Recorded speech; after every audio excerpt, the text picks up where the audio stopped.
Good morning, afternoon, or evening, depending on what time you're watching this. My name's Connor from 905 Review. You guys are checking out our series Give This a Spin, where I recommend you some of my favorite albums. Today we'll be checking out the historic release that was Metallica's debut, Kill 'Em All.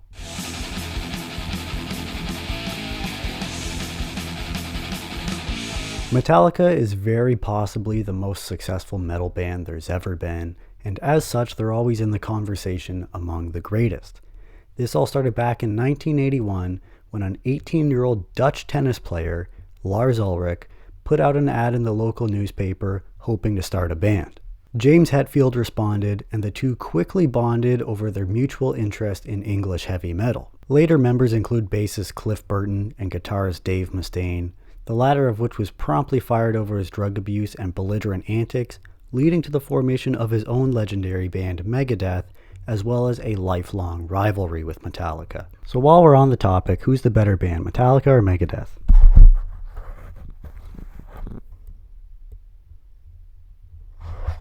That's not exactly what I asked, but well, we appreciate the input, I suppose. He would be replaced by Exodus guitarist Kirk Hammett, and a month later the group would be ready to record their debut album, Metal Up Your Ass.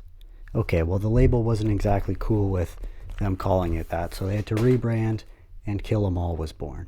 The album poetically opens with the first song Metallica ever recorded, Hit the Lights, which they had done for a compilation album for their label, which was instrumental in building their early following. The song fades into the band jamming to really build anticipation, which is pretty fitting for this song that, as we'll see, is just about them rocking out before this transitions into the fast shredding that will become the norm throughout the rest of the album.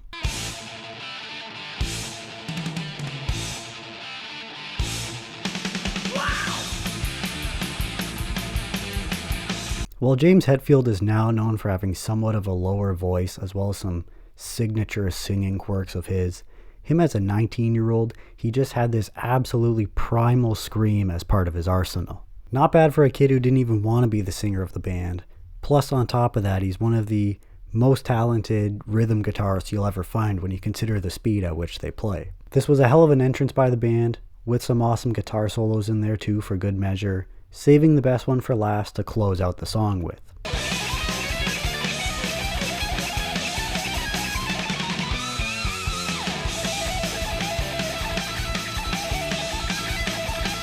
They continue to let you know who they are on the next one, the Four Horsemen.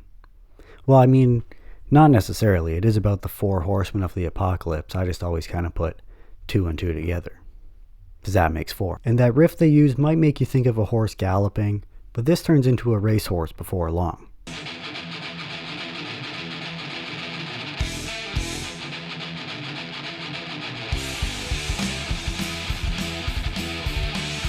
This was one initially conceived by the band's previous guitarist Dave Mustaine, but him being the cool guy of the group, he wanted it to be about using metaphors like pumping your car with gas, like to be about sex, but the rest of the band was like, it'd kind of be cooler if we just sung about death and terror and the end of the world. The instrumental break after the second verse is really what makes the song for me, going into a bridge and then an emotional solo.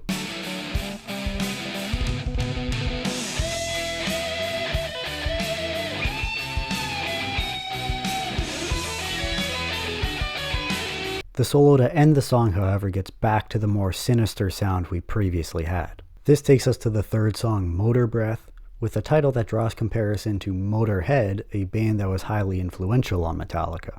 On this one, James gets more introspective, looking at the fast life he leads and all the dangers that come with that.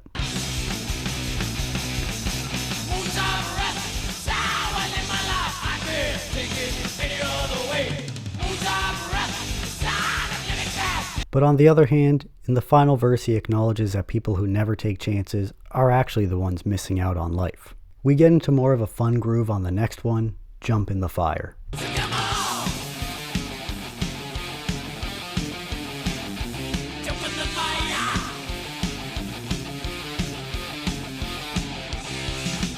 This was another one written by Mustaine, his first as a matter of fact, and again, it was about sex, so when he was kicked out, Hetfield thought, let's make it about the devil dragging everyone to hell.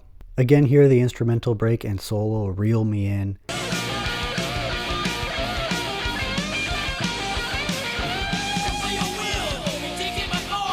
And again, the ending solo is what really seals the deal.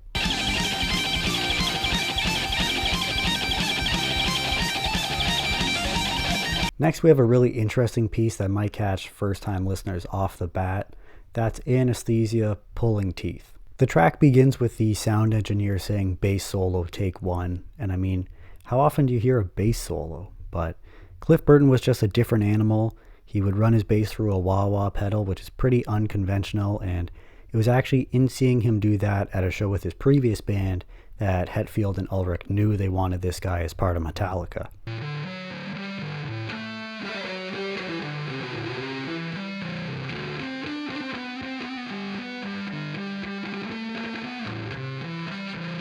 The whole song is just a man connecting with his instrument, and after adding some tension halfway through, Lars joins in to give the song a bit more juice.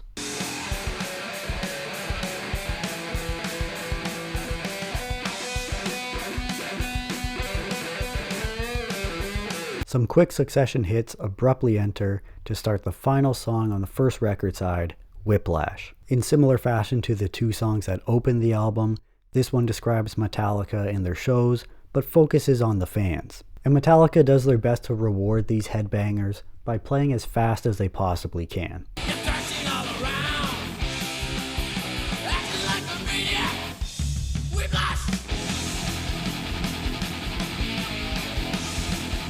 Prestigious music journalist Mick Wall even stated that this precise song right here was the moment that thrash metal was born, being the fast-paced genre that was dominant throughout the 80s, carried by such titans as Metallica, Megadeth, Slayer, and Anthrax. The second record side begins with some ominous ambience before the guitars and drums join in to build anticipation as they had on Hit the Lights, this time for Phantom Lord. But once it settles, it's right back to that frantic thrashing pace.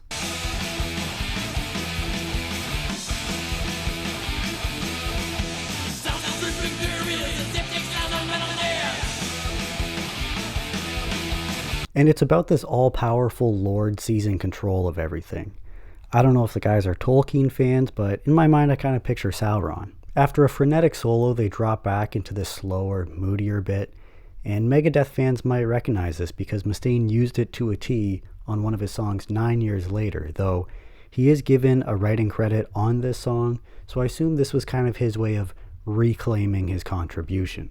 Next, we get into the wicked thrashing that is No Remorse. I can't even tell if it's that the intro riff kicks enough ass on its own, or if the production amplifies it by that much, but whatever the case may be, it'll probably take all of about 1/10 of a second between my brain registering it and my body totally feeling it.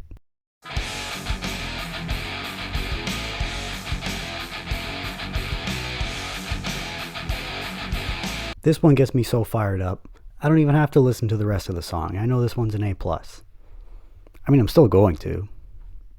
Maybe even twice.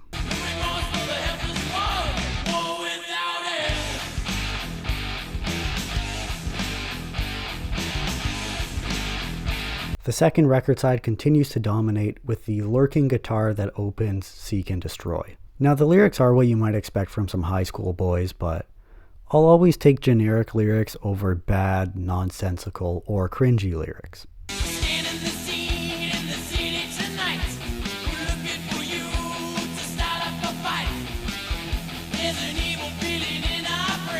Besides, I feel they more than make up for that with the musicianship here, especially halfway through when we change up into something faster.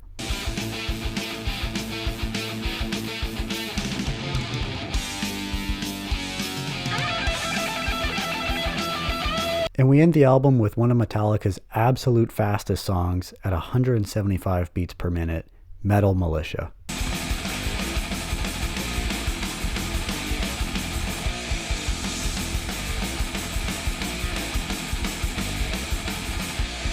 Lyrically, it's another apocalyptic one with the gods purging the world of everything they deem to be unholy.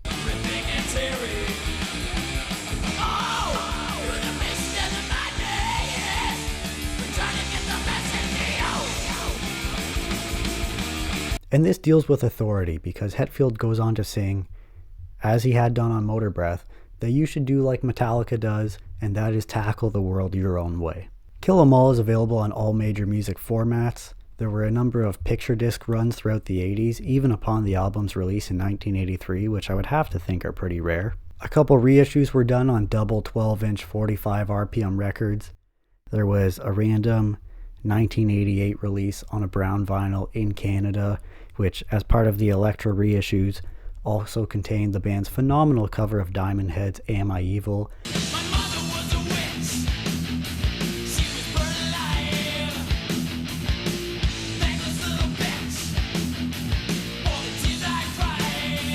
As well as a cover of Blitzkrieg's self-titled song, both of these later appearing on Metallica's cover album Garage Inc.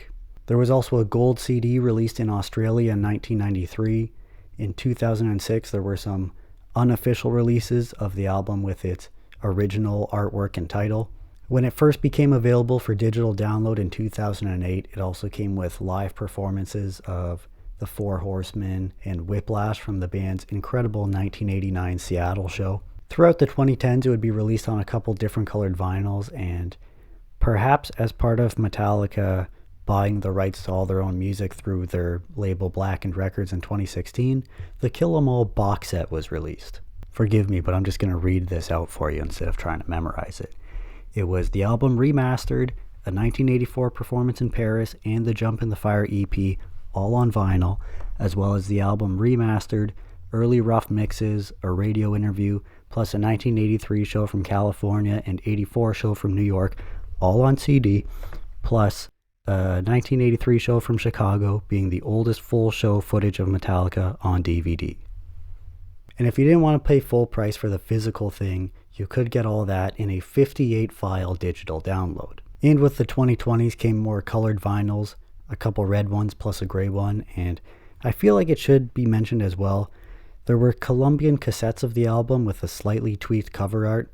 Sometimes the hammer would be red, sometimes it would be white. And I was so sure I had seen this red hammer cover before, expecting it to be on some sort of anniversary edition, but I came up empty there, so who knows. As stated previously, Metallica at this time, with these songs, were pioneers to thrash metal. Some try to argue it's the first ever thrash metal album. At the very least, you could say it's the first American thrash album. And obviously they would go on to become so influential.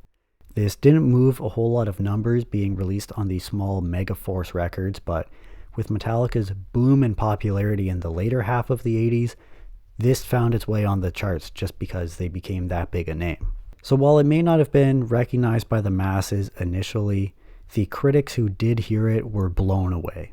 The band, even at this age, were so clearly, so wickedly talented that sometimes it's hard to even grasp that a couple of 19-year-olds could make something so goddamn impressive. The speed at which they play is just marvelous, and I'm sure it was just that much more of an assault hearing this when it came out, with so much less to even compare it to.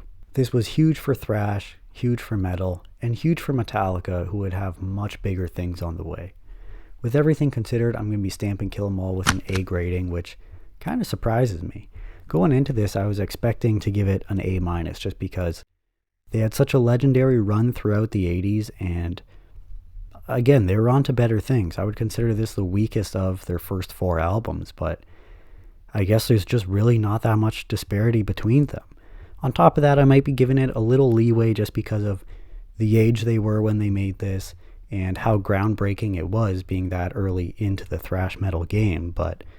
And then even on top of that, I mean, there's some underrated songs on here. I gave Anesthesia a high rating, even if I don't find it has a whole lot of replay value, just because of what an achievement it is. And I mean, Phantom Lord might be one of Metallica's most underrated songs, at least from their early days. But those are just my thoughts on Metallica and their debut, Kill 'Em All.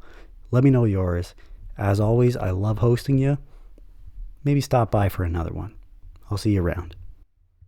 But real quick, before we take off, what were your thoughts on Metallica and Kill 'Em All? Did I rate it too high or did I rate it too low? You let me know down below, as well as any other thoughts you might have, comments you might want to share, albums you might want me to check out. I think I'm just about due for another shower, and if I'm lucky, call into work tomorrow for Whiplash. All right. Thanks for tuning in, and until next time.